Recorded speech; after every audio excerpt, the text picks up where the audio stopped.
আসসালামু আলাইকুম ভিউয়ার্স, ইনফোরিয়ার চ্যানেলের নতুন টিউটোরিয়াল ভিডিওতে আপনাদের সবাইকে স্বাগতম। আজকের টিউটোরিয়ালে আমরা শিখব কিভাবে খুব সহজেই আমাদের প্রতিষ্ঠান অথবা আমাদের পিসির তথ্য চুরি এবং ইউএসবি পেনড্রাইভের ভাইরাস হতে রক্ষা পেতে পারি। তো ভিডিওর প্রথমেই বলে নিই, যারা এখনই এই চ্যানেলটিকে সাবস্ক্রাইব করেননি অবশ্যই সাবস্ক্রাইব করে নিন এবং অলরেডি যারা সাবস্ক্রাইব করেছেন তাদেরকে অনেক ধন্যবাদ। তো আমরা চলে যাচ্ছি আজকের টিউটোরিয়াল ভিডিওতে। প্রথমে আমরা ডিস পিসিতে যাওয়ার পর দেখি আমাদের একটা পেন ড্রাইভ লাগানোর পর এটা পাই কিনা। তো আমি আমার পেন ড্রাইভটা আমার ইউএসবি পোর্টে লাগালাম। দেখুন আমার পেন ড্রাইভটা এখানে শো করতেছে। তো এটাতে পেন ড্রাইভ ইজিলি অ্যাক্সেসও ঢোকা যাচ্ছে। এভাবে আপনার প্রতিষ্ঠান অথবা আপনার পিসি থেকে যে কেউ তথ্য চুরি করে নিয়ে যেতে পারে অথবা ভাইরাস অ্যাটাক করতে পারে আপনার পিসিতে। তাই আমরা এটা কীভাবে ব্লক করে বা এটার অ্যাক্সেস কীভাবে অফ করা যায় তা আজকে শিখব। তো আমরা সিম্পলি এখন চলে যাচ্ছি সার্চ অপশানে। উইন্ডোজের এই সার্চ অপশানে যাওয়ার পর আমরা লিখব লোকাল গ্রুপ পলিসি। তো লোকাল গ্রুপ পলিসি লেখার পরই সাথে সাথে দেখবেন চলে আসবে একটি অপশান এডিট গ্রুপ পলিসি। এখান থেকে আমরা এই অপশানটিতে যেতে পারি। আবার অন্য একটি উপায় হচ্ছে আমরা উইন্ডোজ বা স্টার্ট বাটন প্লাস আর রান অপশানে যাওয়ার পর gpedit.msc এই লেখাটি লিখে এন্টার দিলেও আমরা এই যে দেখতে পাচ্ছেন gpedit.msc এই কমান্ডটি লেখার পর ওকে বাটনে প্রেস করলেই আমরা ওই উইন্ডোটাতে যেতে পারি, যেটার নাম হলো এডিট গ্রুপ পলিসি।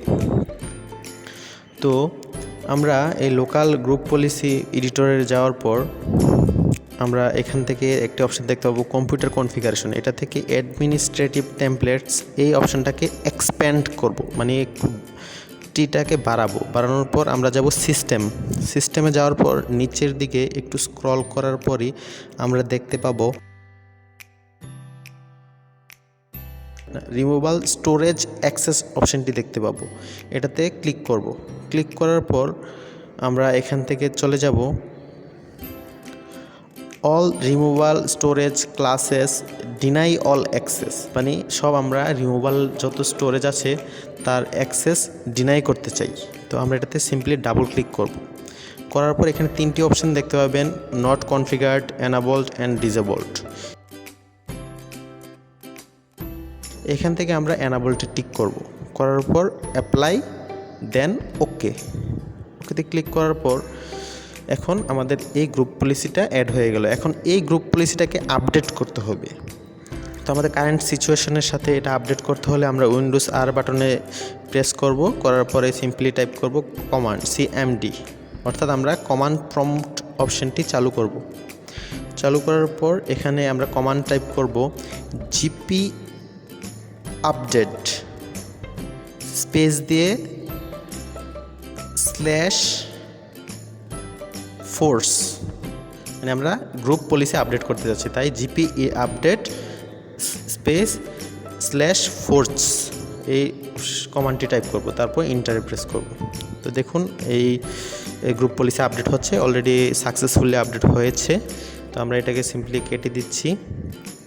তারপর আমরা আমাদের ডিস পিসিতে যাওয়ার পরে দেখুন আমাদের পেন ড্রাইভটি এখানে আছে। এখন সিম্পলি এটা আমরা খুলে আবার লাগাবো।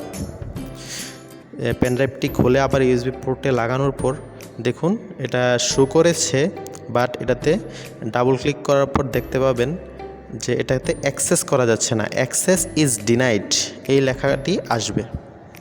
তো এভাবে সিম্পলি আমরা এই অপশানটি চালু করার মাধ্যমে আমাদের প্রতিষ্ঠান অথবা আমাদের পার্সোনাল পিসিতে খুব সহজেই ইউএসবি ব্লক করতে পারি। তো আমরা এখন তো ব্লক করা শিখলাম, এখন আবার এটাকে কীভাবে আমরা আবার পুনরায় চালু করব প্রয়োজনে সেটা এখন শিখব। তো আবার সিম্পলি gpedit.msc-তে গেলাম, যাওয়ার পর যেতে হবে কম্পিউটার কনফিগারেশন, দেন অ্যাডমিনিস্ট্রেটিভ টেমপ্লেটস, দেন সিস্টেম, দেন রিমুভাল স্টোরেজ ডিভাইসেস, তারপর all removal storage devices deny all access এটাতে যাওয়ার পর আগে এনাবলড দিয়েছিলাম, এখন নট কনফিগার্ড এই অপশানটি চালু করব।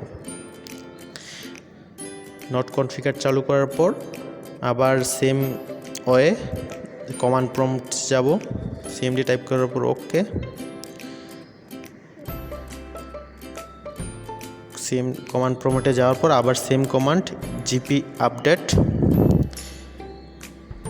স্পেস স্ল্যাশ ফোর্স, এই যে জিপি আপডেট স্ল্যাশ ফোর্স এই কথাটি টাইপ করব, দেন ইন্টার করব। ইন্টার করার পর দেখেন আবার গ্রুপ পলিসিটা আপডেট হচ্ছে, তো সাকসেসফুলি আপডেট হয়েছে। তো আমরা আপডেট করার পর আবার এখন দিস পিসিতে যাওয়ার পর দেখি আমাদের স্টোরেজ অ্যাক্সেসটা পুনরায় আসছে কি না। আবার সিম্পলি ইউএসবি ডিভাইসটা খুলে আবার লাগাচ্ছি। তো লাগালাম বন্ধুরা, এখন দেখুন ইউএসবি অ্যাক্সেসটা পেয়ে গেছে, দেখি তো হ্যাঁ অলরেডি পেয়েছে। দেখুন এখন সিম্পলি ডাবল ক্লিক করবো, সহজে আবার আমরা ইউএসবি অ্যাক্সেসটা পেয়ে গেলাম। তো এভাবেই বন্ধুরা আমরা খুব সহজেই ইউএসবি ডিভাইসের অ্যাক্সেস ডিজেবল এবং অ্যানাবল করে আমাদের প্রতিষ্ঠান অথবা আমাদের পার্সোনাল কম্পিউটারের সিকিউরিটি মেনটেন করতে পারি, অর্থাৎ চুরি হওয়া বা ভাইরাস থেকে রক্ষা পেতে পারি। সবাই আমার চ্যানেলকে সাবস্ক্রাইব করবেন এবং লাইক কমেন্ট করে পরবর্তী ভিডিও তৈরির জন্য উৎসাহিত করবেন। ধন্যবাদ।